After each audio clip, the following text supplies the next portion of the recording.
Ingram. This is the Ingram Angle from Washington tonight. Thanks for spending some time with us. The book ban lie. That is the focus of tonight's angle. Failing us on all fronts, Democrats are lying to the voters again, this time about the so-called conservative book bans. This Republican majority wants to talk about banning books. They start banning books. Banning books to stand in the way of a teaching America's full history. I never thought. I saw the title of this video and just thought to myself, I absolutely have to check this out. Now, I know some of you are probably upset with Fox News, but, you know, I have to watch all news, okay? At least a little bit, you know, CNN, MSNBC. Actually, I think CNN has pulled a smart move more recently in hosting Donald Trump for a town hall. I think that's a fantastic move for CNN and obviously a great move for Donald Trump as well. I think it's a good move for Uncle Trump too. But anyway, back on track. Sorry, I got a little sidestep talking about watching other news. But like I said, I saw the title of this, Democrats are lying to voters. And of course, I absolutely had to check it out because, you know, I'm always talking about how now that my eyes have been opened to reality, because let me tell y'all something, as much as a lot of you guys agree with a lot of the things that I'm saying now, I got to be completely honest. A few years ago, you would have thought I was a bozo. You would have thought I was an absolute bozo. I've definitely done some maturing and a whole lot of learning over this past just over a year or so, and really opened my eyes, and it's really opened my eyes to a lot of stuff that, you know, I just can't unsee at this point. And whenever I hear Democrats, you know, telling some type of lie, oh, they're just out here just banning any and all types of books. They don't want to teach history. You know, it's funny they say that. Maybe we should teach the history about how Democrats were the slave owners and were the true racist in this country and how they wanted to keep the slaves as slaves. Maybe we should teach that history. I guarantee you, if we started making laws that said that we had to actually teach that true history, they would have all types of problems with that. But let's jump back into the video anyway. I'd be a president who is fighting against elected officials trying to banning books. Now, they believe, I think, that if they repeat a lie enough, it will become an accepted truth. Yeah, not if we can help it. Because the truth is, sensible elected officials are representing parents who are flabbergasted to learn how perverted their kids' curricula have become. Because it's driven now by activists who demand inclusion and affirmation. It took a pandemic for moms and dads to notice how pornographic the books had become. Here's a sampling. My child's 6th grade English teacher sends out a summer reading material, including gender queer. From this book, Brother Talking to Sister. So you never tasted yourself? Sister shows brother. Vagina slime. This is from a book called Looking for Alaska. Lara. She said the sister showed the brother her, oh man, oh no, oh. I mean, it's bad enough that you got that type of stuff in kids' books, but you have like a brother and sister. Oh, this is just. And these are the books that they're banning books. These are the books that Democrats are complaining about, which is just, oh man. Randomly asked me, have you ever gotten a blowjob? I was in the library and we checked out this video. book was on a stand. I'd like to read you a page. He's undoing my belt. I'm reaching into his bedside drawer for a condom. We're kissing. Again, we're rolling over. Obviously, you can see where this is going. This reminds me so much of the first time we had sex. Does that not infuriate you? It does any normal parent. Students need to learn how to read and write. Have you noticed that people can't do either lately these days? Yeah. Leave the rest, all the controversial topics, the birds and the bees, leave it to the parents. And no, we don't care about the complaints of people like mega wealthy best-selling author Nora Roberts, because apparently she's whining about how her books are being taken off school shelves as well. Again, if parents want their sons and daughters to read books with sexually explicit language, then they can go buy those books, give them to their kids. Amazon, by the way, even lists some of Nora Roberts' books suitable for readers 18 and older. Plus, to put it nicely, Roberts isn't exactly Jane Austen. Now, compare the battle to restore age-appropriate materials in our schools to the left's search and destroy mission against classic American literature. Fierce pressure campaigns by radicals have pushed publishers to rewrite language in books to eliminate things like micro and macroaggressions or implicit bias and other terms that offend the modern socialist sensibility. So the so-called protectors of artistic expression on the left, they're the very ones censoring it. Now look at what happened to Roald Dahl. His books were edited to be more inclusive, and all the offensive language was taken out of them. And writer R.L. Stine was angry when he found out that his books were being edited behind his back. Wow. If you want to read the classics I remember the R.L. Stine books. I used to read the Goosebump books. Yeah, I'm kind of weird. I read creepy and scary things. I actually really like scary movies too, but anyway. Shout out to R.L. Stine. in their original forms, I'm telling you tonight, you better grab a copy now, because if the woke mob actually gets its way, those books won't be published, or you're not going to even be able to find them for purchase or loan anywhere.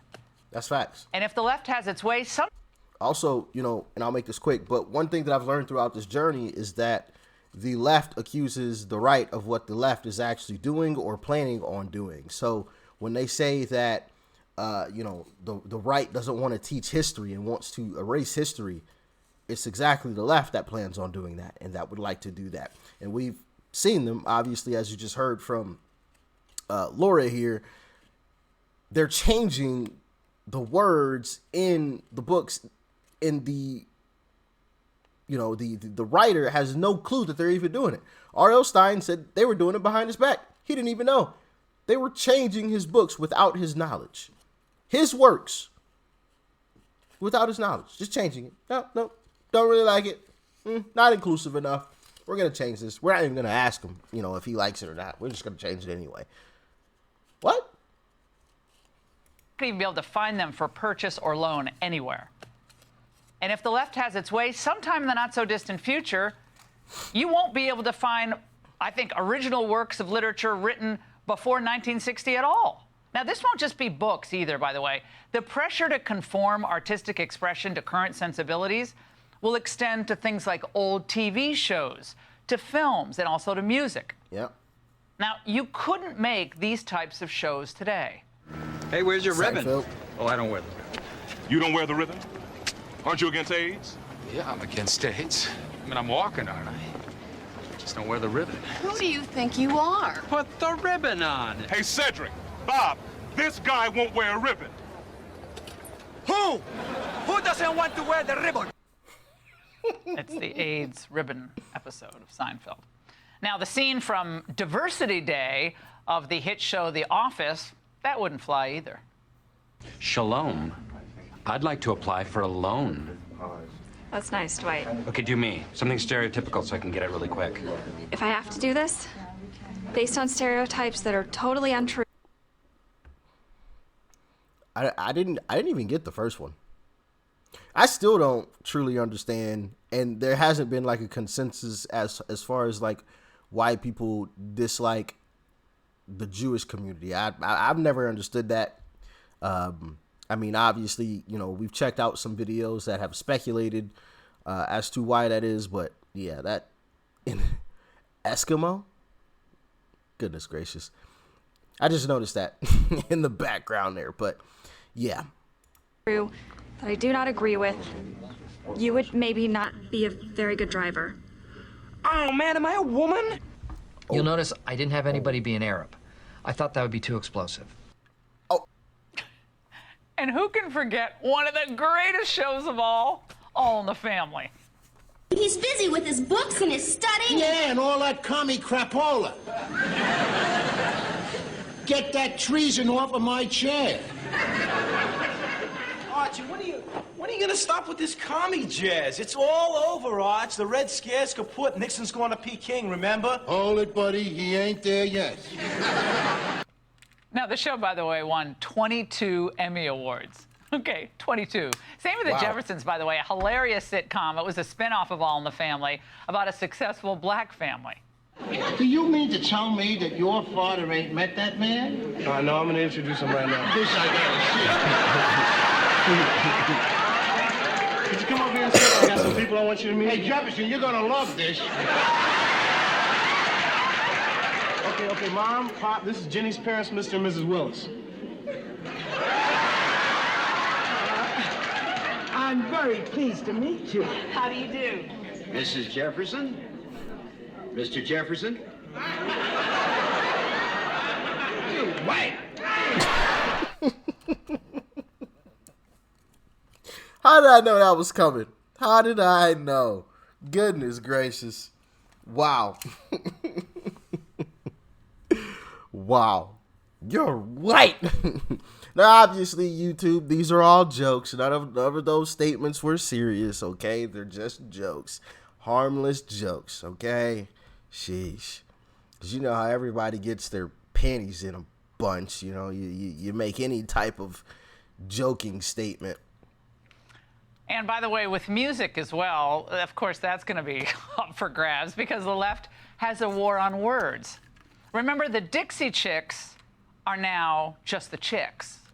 Lady Antebellum, just Lady A. Heck, even classic Christmas carols like Baby It's Cold Outside, they've been riling up the radical Me Too types as well. Recently, we've woken up to the song's more date-rapey undertones. Say what's in this drink. No caps to be had out there. What's in this drink? Could the seasonal scumbag date rape alarm be going off any louder right now? What? Yeah, some radio stations actually decided to bow down and stop playing the song because of those types of people. Never heard about that one. Yeah, all the way around. Now, forget this nonsense claim that conservative books conservatives are out there banning books. The left is actually working to change history. Remember, they're the ones tearing down statues, even attacking classic artworks, as they did yesterday at the National Gallery of Art in D.C., all to protest climate change. We need our leaders to take serious action to tell us the truth about what's happening with the climate. We are adults. We should be at home working, but I can't do my job unless I have a government that does their job in looking out for the health and safety of our children. Now, all of us know that these idiots will get slaps on the wrist because they have the correct political views on climate change. But imagine the media reacting if pro-life activists decided to vandalize, I don't know, a Rothko or a Picasso. They'd be thrown in jail for years, never hear from them again. Yeah, probably. But I don't know. Maybe conservatives should try to protest like liberals do. I don't know. Because and I'm not saying, you know, completely damage things, but like that art museum where it had just the glass around the sculpture. I mean, you're not really destroying anything doing that. I mean, it's glass. I'm sure you could wipe it right off.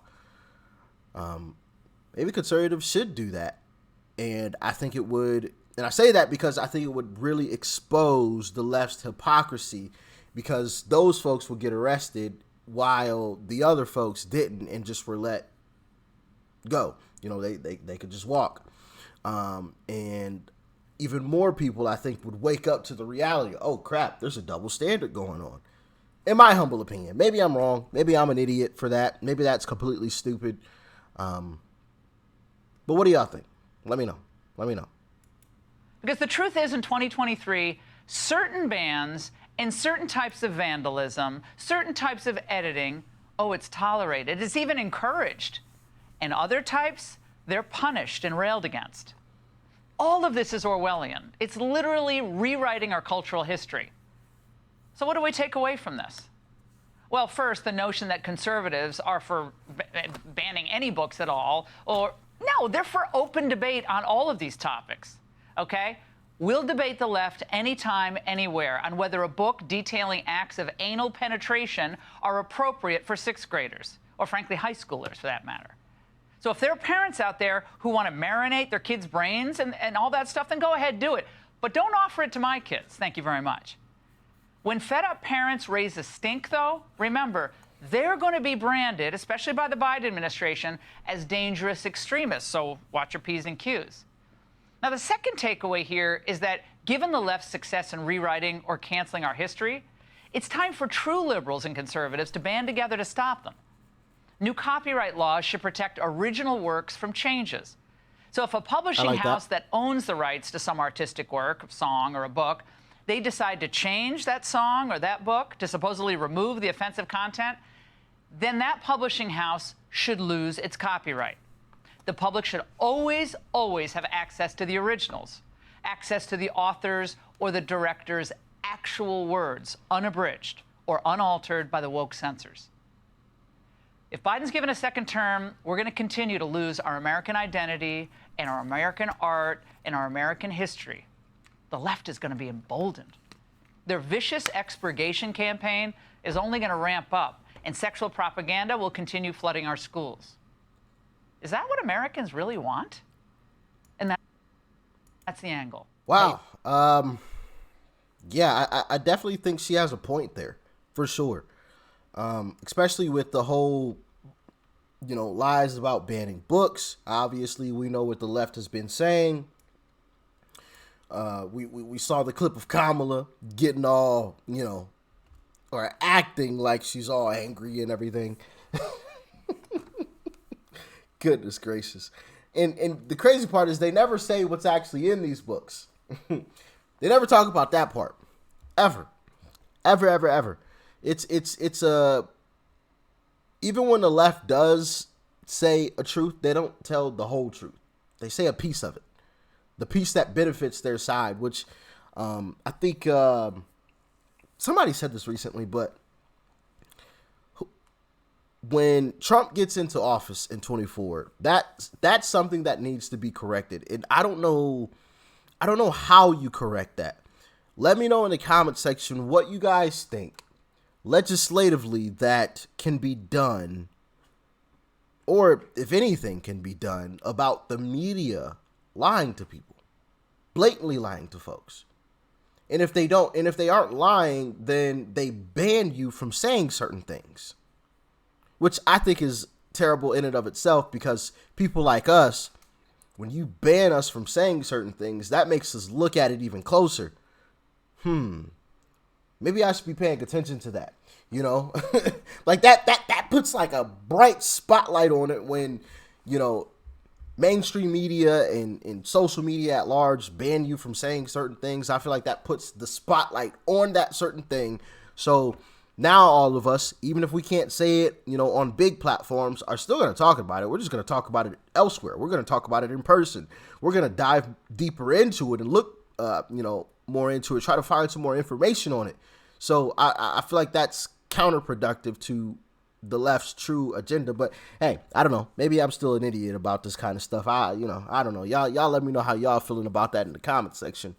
But as far as the media lying, what do you guys think can be done? How do we get this ship back on the right track where when you go to the news, you get the news? You don't get opinions. You don't get feelings. You get the news. I feel like that's a bit of a slippery slope. It's one of those Pandora's box type situations. Like, do you really want to open it? I don't know. In my humble opinion, but I don't know. I feel like things have really gotten out of hand at this point. But maybe there is nothing that we can do because of the Constitution, First Amendment. Which I will definitely stand by and stand for. So, I mean, if that's that, then it's just something that we'll have to deal with. But I don't know. It's just a shame to watch the media lie to folks blatantly and try to pass it off as a fact. I don't know. It just really disgusts me, especially now that my eyes have been open to the BS. You know, it just infuriates me every time I hear it. Every single day I hear it. You know, the mainstream media talking. It's just like, oh my goodness, again, you know. But as always, y'all let me know what you thought about this one in the comment section below. Like, share, comment, hit that subscribe button before you go. Peace and love. I'm out.